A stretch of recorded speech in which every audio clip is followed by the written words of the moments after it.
If you had one thing to tell to a young entrepreneur, what would it be? Okay, it would definitely be to, hold on. Okay, so to a young entrepreneur, okay, so first of all, it would be definitely to stick to your dreams and inspirations that you have. Don't let anybody else tell you that you can't do what you want to do.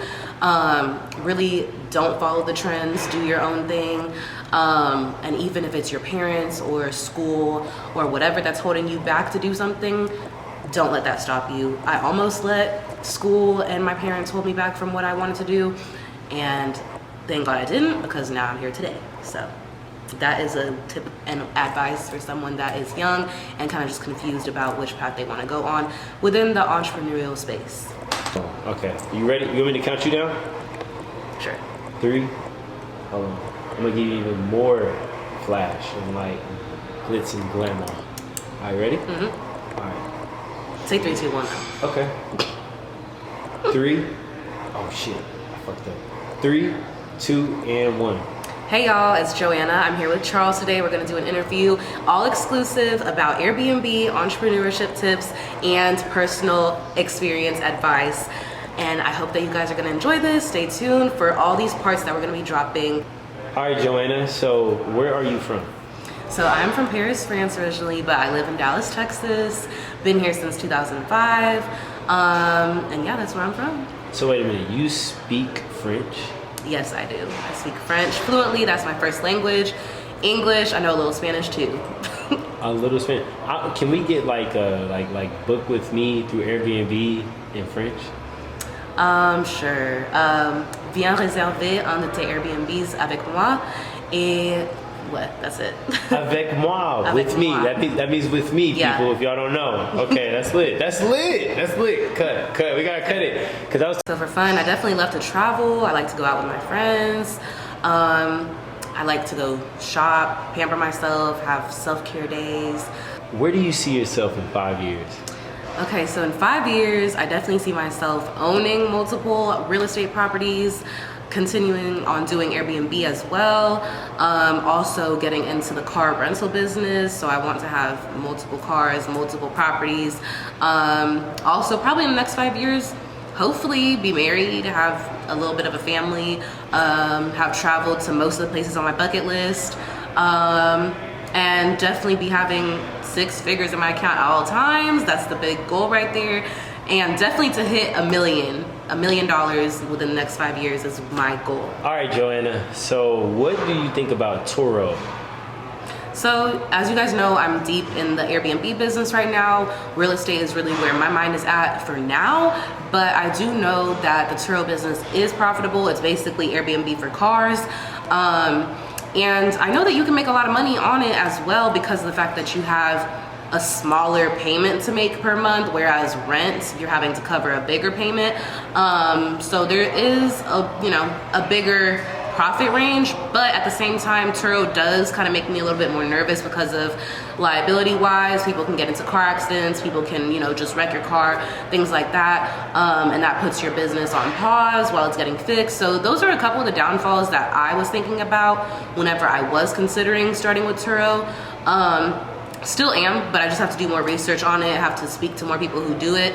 I think it is a great business though. For the ones who I do know that are doing it, they're making good money off of it, and it's a good business. So that's what I think about it. How would you explain Airbnb to somebody who didn't know what it was? So Airbnb for a very beginner is literally a rental business for the beginners of the beginners who want to get into real estate. You kind of can look at it as you're running your own hotel.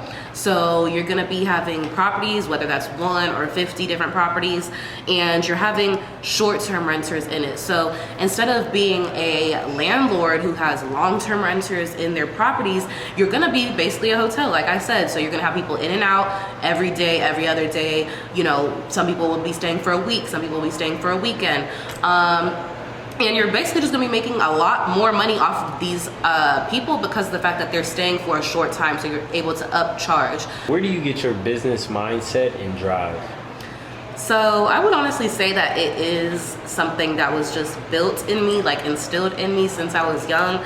Ever since I was in high school, actually, I already had started a business. My sophomore year of high school, I was doing a hair care business. So I was literally at home whipping up different ingredients, had my online site, and people were ordering it. I was shipping out orders for these natural hair care products, dropping them off to people at my school, dropping off to people in my neighborhoods who were ordering it as well. Even had like international, well, not international because it was Hawaii and Alaska, but I had some orders that were out there, not just in Texas. So ever since my sophomore year, I always had a business mindset. I kind of always knew like, there's not any careers that really capture my attention when it comes to school-wise. There wasn't any degrees that really captured my attention. I did go to college for 2 years, but I figured out like it's just really not for me. That's really where my entrepreneur mindset came from. It's just literally in my DNA. I feel like at this point, I've always had the mindset of I gotta get it, in any type of way on my own without having to work for somebody else. Because first of all, I just did not like jobs, did not like the authority, did not like being told how much I'm worth per hour. I just wanted to make my own money, you know what I mean, at all times. So that also for the people who do not know, whenever I was in high school, I also was doing the e-commerce business, and then also I was in network marketing. So being in network marketing definitely helped my entrepreneur mindset because I was surrounded with so many people who had the same mindset as me. And it kind of really just helped me branch out and realize, okay, this is what I need to do marketing wise as an entrepreneur. This is what I need to do networking wise, literally like networking with people, growing my business, putting it out there. Network marketing is a great start for people who are entrepreneurship minded, but they just don't know exactly how to get to where they need to get to, especially when you're younger.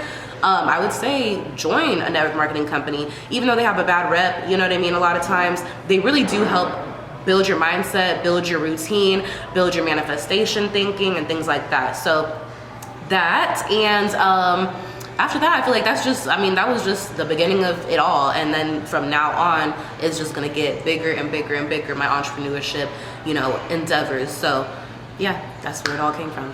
So I got a question. So when you were first starting out with your hair care business, was your mindset like, let me just start with like one and like, let me just get one sale? Or did you kind of already have like the global mindset that you do now? I feel like I honestly, and it was just funny because like as a high schooler, I feel like I really already had the mindset of, I'm trying to be like Carol's Daughters. I'm trying to be in Target, Walmart, all that.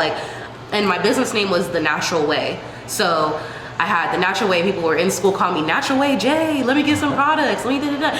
And as soon as I started it, at first I had just the hair care moisturizer and the leave-in conditioner. And then I branched off to, okay, how can I make more money? Because right now I'm only targeting girls' hair. So let me get some boys' hair into it too. So now I was getting sales off the girls and the guys. So I had a beard growth oil, which that was from natural products. I had a wave stimulator. So the boys that all had, their little waves, they would use my products to make their waves pop. I had boys taking pictures of their hair after using the moisturizer and showing like, oh, their waves was popping, after it. I had girls taking pictures of, their hair was dry and frizzy and after using my products, nice and curly. Honestly, it was a great business. It was just too much work though for me being in school, having to package all these products, ship it out, make the products literally and just like up here whipping in the kitchen. Wow. It was just too much, but wow. Definitely was a great starting business for me to get out there and not be afraid to market my business out there to people who I was in school with or even on social media. I had a photo shoot for the business, literally had some models that were in my high school days, some models like girls and guys, they were holding the jars and everything. So I really did it big, business cards, everything. So I really did see it as, okay, this is gonna be what's gonna make me pop and not have to go to college. But unfortunately I kind of dropped it because it was too much at the time. So